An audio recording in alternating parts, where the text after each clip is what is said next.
اے آمینہ کے چاند مدینہ بلائیے. باتیں بتائی گئی ہیں، ہر مسلمان کو ان تمام باتوں پر عمل کرنا ضروری ہے ایک کامیاب زندگی گزارنے کے لیے، دنیا میں بھی اور آخرت میں. لیکن آپ کو اس بات کا بھی علم ہونا چاہیے کہ اعمال کا دار و مدار عقائد کی صحت پر ہوتا ہے، کہ جب کسی کے عقیدے درست ہوں تبھی اس کے اعمال مقبول ہوتے ہیں. عقیدہ اگر صحیح نہ ہو تو پھر عمل مقبول نہیں ہوتا. ہم مسلمان ہوئے، اسلام لائے، اسلام لانے کے بعد کیا کیا چیزیں ایسی ہیں جو ضروریات دین سے ہیں، جن کا ماننا ہمارے لیے ضروری ہے، جو قرآن و حدیث کے مطابق ہے. تو عقیدہ انسان کا درست ہونا ضروری ہے. عقیدے کی صحت کے بغیر کوئی بھی عمل رب کی بارگاہ میں مقبول نہیں ہوتا. اب عقیدے کے تعلق سے ایک دو باتیں آپ یہ سن لیں. قرآن پاک یقیناً اللہ کی کتاب ہے اور ایسی مقدس کتاب ہے کہ جس میں ہر چیز کا واضح بیان موجود ہے، ہر چیز کا واضح بیان موجود ہے. لیکن قرآن پاک کو سمجھنے کے لیے، قرآن پاک کو سمجھنے کے لیے، اس پر عمل کرنے کے لیے پہلے اسے سمجھنا ہوگا نا. اب ہر مسلمان کے لیے یہ تو بہت بڑا مسئلہ ہے کہ وہ قرآن پاک کو سمجھ سکے. ہر مسلمان قرآن پاک کو کیسے سمجھ سکتا ہے؟ اس کے لیے عربی گرامر سیکھنا ہوگا، عربی قواعد سیکھنا ہوگا. اس کے بعد پھر قرآن پاک کی کون سی آیت کب نازل ہوئی، کہاں نازل ہوئی، کس موقع پر نازل ہوئی، یہ ساری چیزیں ضروری ہوں گی. صرف قرآن کا ترجمہ پڑھ کر کوئی انسان قرآن پر نہیں عمل کر سکتا، کیونکہ قرآن میں ہی اللہ تعالیٰ نے فرمایا یہدی بہ کثیرا ویضل بہ کثیرا. قرآن پڑھ کر ہی لوگ ہدایت پاتے ہیں اور گمراہ بھی ہوتے ہیں. قرآن سے ہی لوگ ہدایت بھی پاتے ہیں، گمراہ بھی ہوتے ہیں. تو گمراہ کون ہوتے ہیں؟ جو قرآن کو صرف لفظی ترجمہ پڑھ کر اور اس پر عمل کرنے کی کوشش کرتے ہیں. قرآن پاک کو، حدیث پاک کو جب تک ہم اپنے علماء سے نہیں سیکھیں گے ڈائریکٹ ہمارے سمجھ میں نہیں آ سکتا. ایسا نہیں کہ صرف دو چار حدیثیں، دو چار آیتیں یاد کر لیا ہم نے اور اس کے تعلق سے ہمیں بتا دیا گیا تو ہم نے پورا دین سیکھ لیا. نہیں، دین بہت وسیع مذہب ہے، اسلام بہت وسیع مذہب ہے. قرآن پاک پر جو لوگ ڈائریکٹ قرآن پاک پر عمل کا دعویٰ کرتے ہیں تو وہ تو اکثر گڈھے میں گر جاتے ہیں، اکثر گڈھے میں گر جاتے ہیں. آپ دیکھیں قرآن پاک کی کچھ آیتیں ایسی ہیں جو منسوخ ہیں، کچھ کی تلاوت منسوخ ہے، کچھ کے احکام بھی منسوخ ہیں، کچھ ناسخ ہے.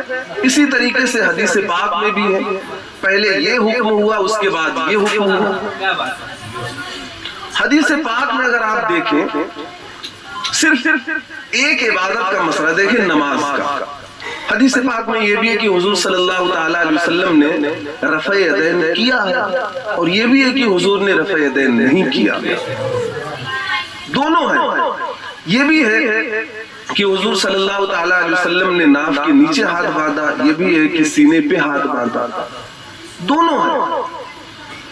تو اب دونوں حدیثیں دونوں صحیح ہیں، غلط کوئی نہیں ہے. رسول کا ہر فرمان سچ ہوتا ہے، وہ غلط نہیں ہو سکتا. لیکن دونوں میں سے زیادہ صحیح کون ہے، کس پر عمل کیا جائے گا، تو یہ ہم تھوڑا بتا سکتے ہیں. یہ تو وہ علماء بتائیں گے جنہوں نے اپنی پوری زندگی قرآن و حدیث کے سمجھنے میں گزار دی. صرف دو چار حدیثیں رٹ لینے سے نہیں کام ہوتا. حضرت امام اعظم ابو حنیفہ رضی اللہ عنہ بہت بڑے امام، امام اعظم ابو حنیفہ کے شاگرد حضرت امام ابو یوسف رضی اللہ عنہ.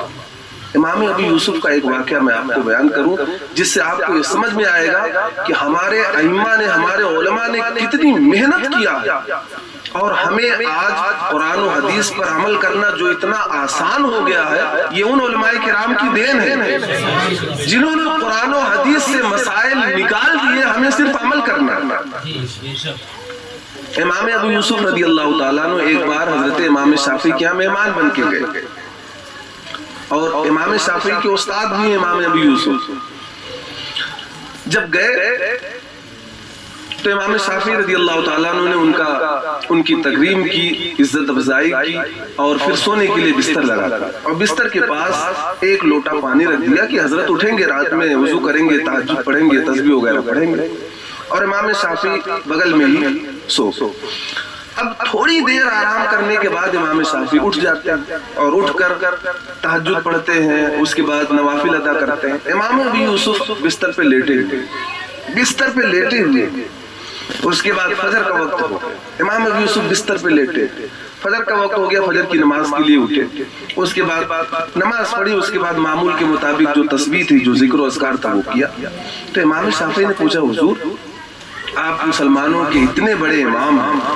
امام ابی یوسف رضی اللہ تعالیٰ عنہ قاضی القضات تھے، چیف جسٹس تھے سلطنت اسلامیہ اپنے دور. تو امام ابی یوسف رضی اللہ تعالیٰ عنہ نے کہا کہ تم نے رات بھر اللہ کی عبادت کر کے اپنا فائدہ کیا، اور میں نے رات بھر قرآن و حدیث سے 500 سے زائد مسائل نکالے. تو تم نے عبادت کر کے، نفلی عبادت کر کے اپنا فائدہ کیا، اور میں نے تمام امت مسلمہ کو فائدہ پہنچایا. کہ پوری رات امام ابو یوسف رحمۃ اللہ تعالیٰ علیہ قرآن و حدیث سے 500 سے زائد مسائل نکالے. اور پھر امام ابو یوسف عرض بھی کرتے ہیں کہ آج رات 500 مسائل میں نے کیسے نکال لی؟ فرماتے یہ برکت ہے تمہارے اس پاکیزہ کھانے کی، کہ امام شافعی کے ہاں جو کھانا تھا اس میں حرام کا کوئی ذرہ نہیں تھا. اور جب حلال کا لقمہ انسان کے اندر جاتا ہے تو پھر اس سے اچھائیاں ہی ہوتی. تو امام ابو یوسف نے فرمایا کہ آج تمہارے ہاں جو میں نے کھانا کھایا، اس کھانے کی یہ برکت ہے، کیونکہ اس میں حرام کا ایک ذرہ نہیں ہے. فرمائے اس کی یہ برکت ہے کہ 500 سے زائد مسائل میں نے نکالا. تو ہمارے ائمہ نے اتنی محنت و مشقت کر کے پوری زندگی انہوں نے کھپا، پوری زندگی. اور آج 2-4 حدیثیں یا 2-4 آیتیں یاد کر کے کوئی یہ کہے کہ نہیں میں نے قرآن کو سمجھا ہے، میں نے حدیث کو سمجھا ہے. بھئی آپ تو ایسے ہیں کہ 5 وقت کی نماز بھی صحیح سے نہیں ادا کرتے. آپ کے حالات تو ایسے ہیں، تہجد تو چھوڑ دیجئے، فجر کی نمازیں نہیں ادا ہو پاتی. اور یہ بزرگان دین تو وہ تھے جنہوں نے حرام کا ایک ذرہ نہیں کھایا، تہجد تک نہیں چھوڑتے تھے. عبادت و ریاضت کا بہت اعلیٰ معیار تھا ان لوگوں کا. اور ان کے بتائے ہوئے مسائل پر عمل نہ کر کے ہم تمہارے بتائے ہوئے مسائل پر عمل کریں.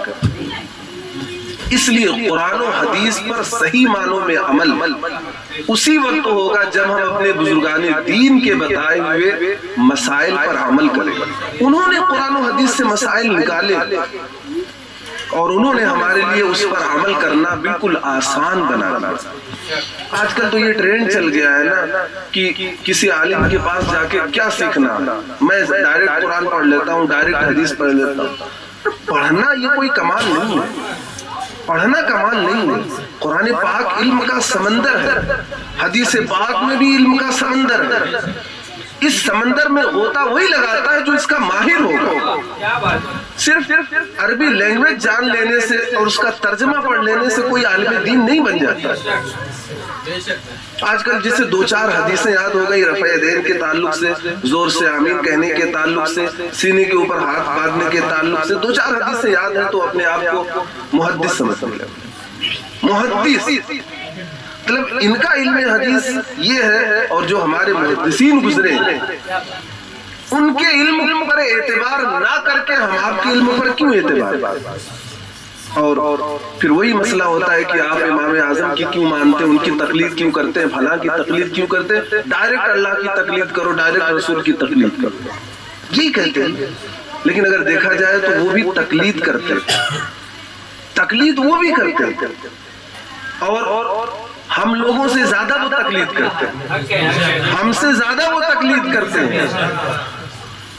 لیکن وہ اپنے عقل کی تقلید کرتے ہیں، اپنے عقل کی تقلید کرتے ہیں. اور عقل کے مقابلے میں وہ بزرگان دین کے اقوال، محدثین کے اقوال، ان کی عظمت کا بھی اعتراف نہیں کرتے، وہ اپنی عقل کو ہی عقل کل تسلیم کرتے کہ ہم نے جو سمجھا وہی اسلام ہے۔ نہیں، آپ نے جو سمجھا وہ اسلام نہیں ہے۔ اسلام وہ ہے جو 1400 سال سے ہمارے بزرگوں نے ہمیں دیا، وہ اسلام ہے جس کا تسلسل ہم تک چلا آ رہا ہے، حقیقت میں وہ اسلام۔ اور الحمدللہ اللہ تعالیٰ کا لاکھ لاکھ شکر و احسان ہے کہ اللہ تعالیٰ نے ہم سب کو اہل سنت و جماعت بنایا۔ اہل سنت و جماعت کی حقانیت کی سب سے بڑی دلیل یہ ہے کہ اولیاء کرام سب کے سب اہل سنت و جماعت میں پیدا ہوئے۔